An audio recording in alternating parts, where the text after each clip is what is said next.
Hey guys, it's Anna and welcome to my channel. Today I'm going to be filming another episode of my unfiltered opinions on popular perfumes.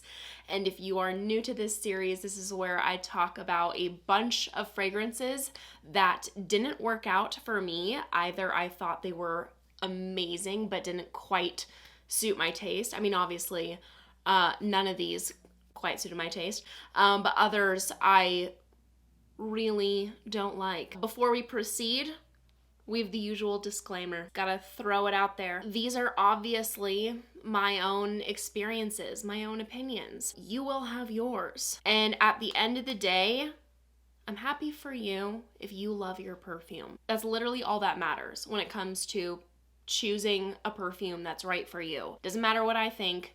You're the one wearing it. So if you love one of these perfumes that I'm going to talk about, keep wearing it. Rock it. We all have different tastes, so it makes us individuals. But if you want to hear my opinions, I'll give them to you. The first one I'm going to talk about is Akro Bake. I was this close to purchasing a bottle. Still a possibility. That could happen at some point. So I love the opening. That is my favorite part of this fragrance, and it's not going to be for everyone because you get this like blast of a lemon rind, which I personally adored because it cut through those very gourmand elements in the perfume. Like it gives it that punchy edge, that bit of darkness along with the rum. And then we obviously have vanilla and brown sugar. So that darker lemon zest I really enjoyed. But it doesn't stick around. I experienced that for about the first 15 minutes. So if that opening experience isn't for you, it does die down. The lemon then melds into the other notes, making a gourmand that's giving more citrus vanilla cupcake vibes. Interestingly, something in the dry down reminds me a bit of Imaginary Author's A Whiff of a Waffle Cone. I personally get a little bit of that DNA in there, that like warm citrusy vanilla. It almost has like a little bit of a balmy undertone as well. This perfume was a big like for me. There's really no part of the perfume that I disliked. Rather, I just didn't feel this beckoning call to purchase it. And that is something that I really aim to acquire when it comes to purchasing new fragrances. So there are plenty of perfumes that I enjoy, but I just don't feel that like absolute desire to have them. But I do think that Bake is good. Another one from Akro is the new Rise. This was kindly gifted to me from Twisted Lily. Appreciate them so much. I had sampled this previously and loved it. Like, if you know, you know, I love coconut. Like, give me the whole beachy, summery coconut vibes. And what I really appreciated about it is that it's giving you the gourmand pina colada vibes. It's coconut, pineapple, a literal pina colada note, toffee. Like, it's giving you that vibe, but it's not a direct 100% pina colada translating into a perfume, because this does have a bit of that like summery sun product kind of undertone, and also the tropical florals keep it from going fully gourmand and give it a creamy warmth. So I was very excited about getting the full bottle, but unfortunately, once I got this, my experience changed, and I still got all of what I described, but then all of a sudden, I can definitely pick up on a green, salty note. Like, it literally smells like there could be like a seaweed in here. Don't know if it's gonna show up on your skin the same way or not. So if you like this kind of note breakdown, give it a sample. So yeah, that first experience, loved it. But that kind of seaweed quality that I now get is not for me. So now, unfortunately, I don't love it. And I will also note that this is very soft performance-wise. Like, I got about 4 hours with an intimate projection. This is a skin scent, just so you know. Creed Carmina, rose, cherry, saffron, promising combination here. I was very interested, but if I did love it, I was absolutely not gonna be paying that full retail price. You can best believe that. Anyway, I didn't love it, so I don't need to worry about that. I find it okay. It doesn't smell as unique or as sexy as I was hoping for. Like, I saw that combo of notes and I'm like, that's gotta deliver. The rose, so you know, is by far the most prominent note. You're getting a lot of deep red roses, so you have to enjoy that, firstly. I will say I did like the deeper fruity sweetness coming from the cherry, but that wasn't nearly as pronounced as I expected it to be. And that was really the only part of the scent overall that had a bit of intrigue for me. I definitely pick up on the woody notes, the resinous qualities, has the spices. Not bad at all. I just wasn't really moved in any which direction. Like, I didn't fully dislike it, hate it. I didn't love it. So for me, it was a pass. The new Dolce & Gabbana Devotion, I've been seeing this everywhere. Tried it the other day. It smells so good. Like, for those of you who like it sweet, gourmand, like, this is definitely a literal gourmand. It's too sweet for me, but I did thoroughly enjoy it. Like, scent wise, it smells very good. Simply put, it smells like a vanilla cookie with lemon frosting on top. Then we have the famous Glossier You, Iris, Ambrette, Pink Pepper, and Broxen. This is widely talked about as a you but better scent. Musky, clean.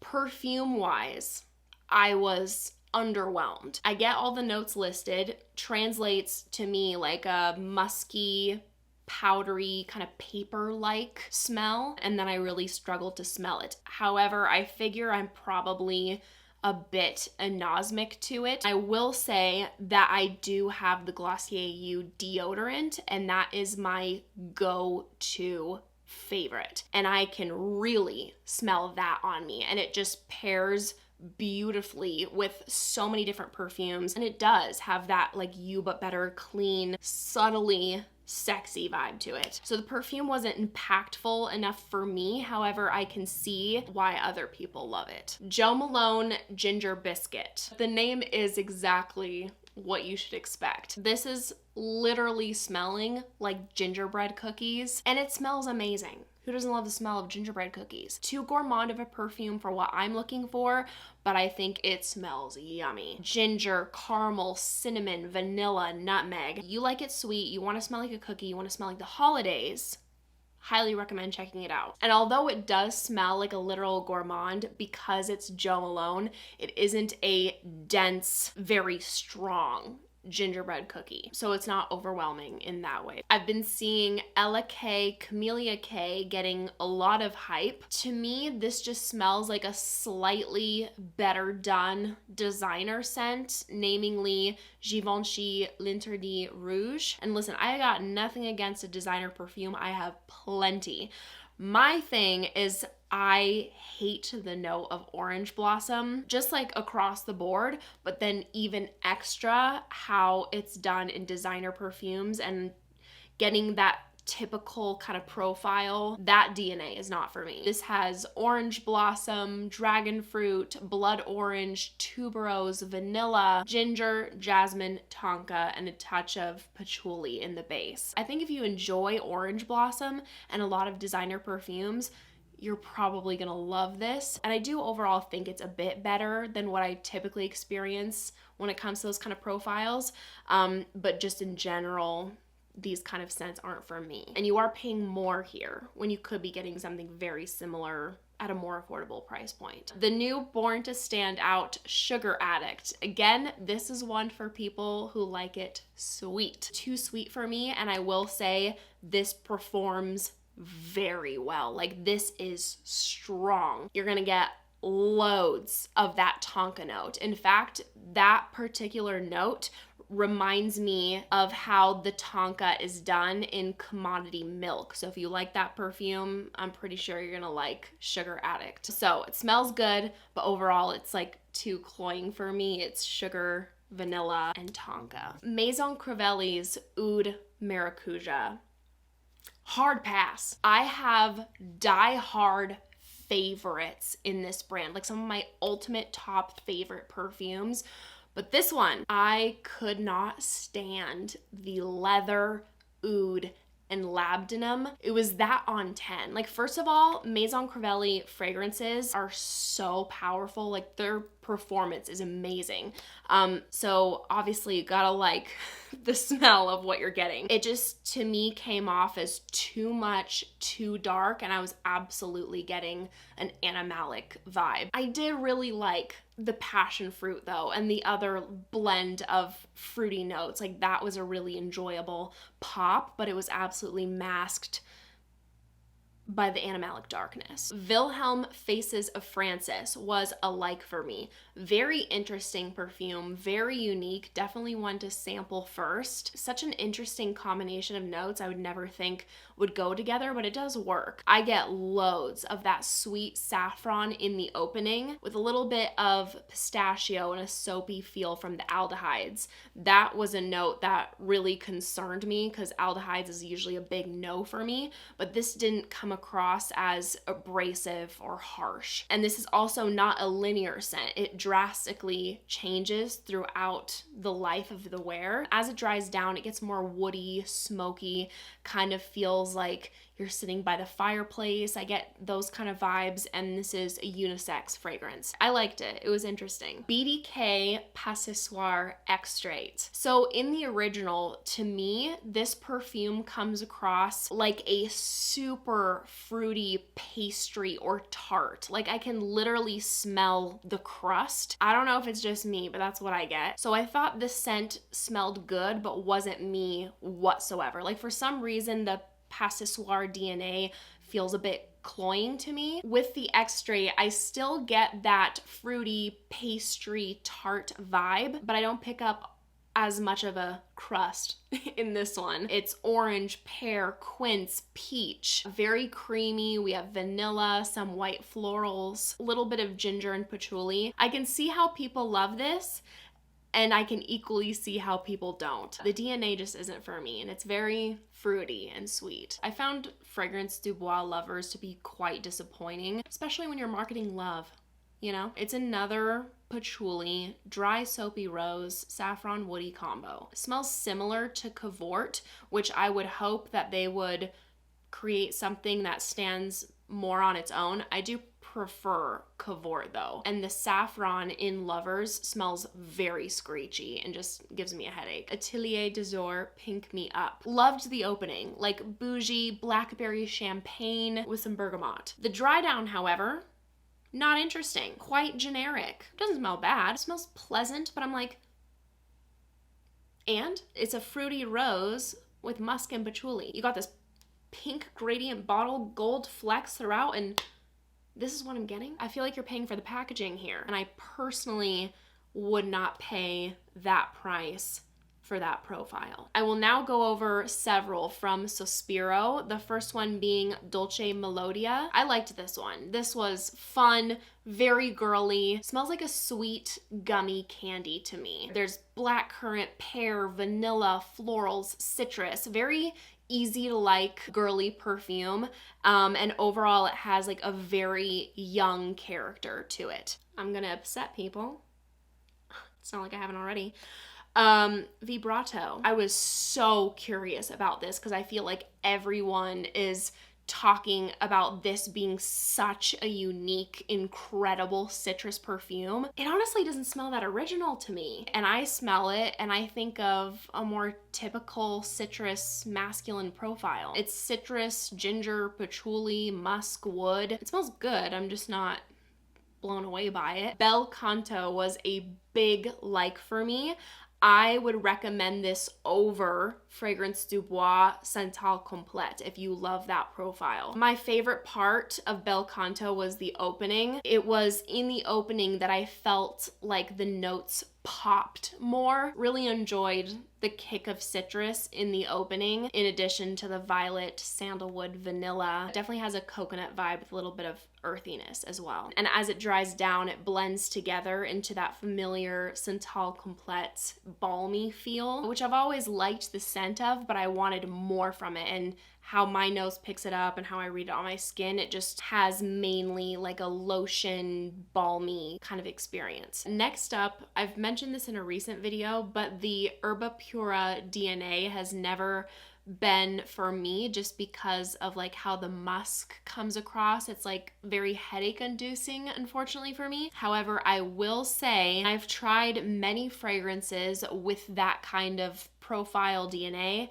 and Sospiro Erba Pura Magica is the best perfume that I have tried in that category. This gives me like the complete wow factor, and it's, in my opinion, so much better than the original Erba Pura. It's fruity, so exotic, unique, strong, and it's citrusy. The only thing that's keeping me from getting a bottle is, again, that darn musk. It's not screechy in here, but it has this very like fizzy, fuzzy feeling, and it unfortunately gives me a headache, but it's so good. Like, besides that, it drives me crazy because the scent, the smell is glorious to me. So I still highly recommend checking it out unless you're someone who's prone to headaches or you're sensitive to stronger fragrances.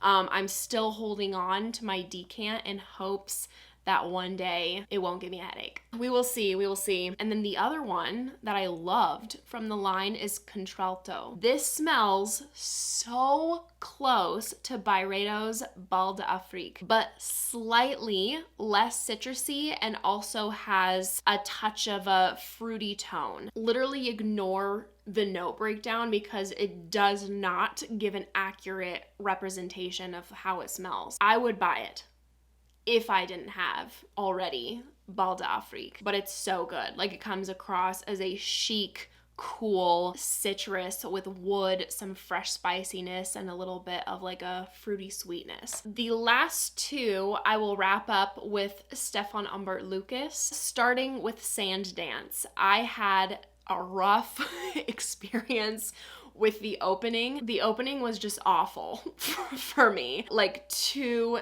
busy and heavy, too many intense notes going on. Powdery, dark chocolate, whiskey, wood, resins. The dry down, however, is much better, much better. I did like the dry down. It's smoother. The chocolate and whiskey will then die down, becomes more woody and resinous. That opening was frightening for me. And ending with Venom Incarnate. Again, a beast, and again, very unique. Strawberries and leather are what I get the most. It's a very fruity fragrance with a deep, dark base. It's also cedar, caramel, vanilla, raspberry, touch of patchouli, and my friend Phoenix actually said that it smells like Skittles to her, and once I heard that, like, I couldn't get it out of my head. But she loves it. I believe it's her favorite Stefan Humbert Lucas fragrance. But for me, it was like too much, like syrupy, sweet, like made me feel a little bit queasy. And I can see why people like it. It was just too much for me. So that wraps up my reviews for today. Thank you so much for watching. If you enjoyed, please give this video a big thumbs up and make sure to subscribe if you haven't already, if you want to see me in any more videos. I'd appreciate it very much. I hope you are all having a great day, and I hope to see you in my next video. Bye.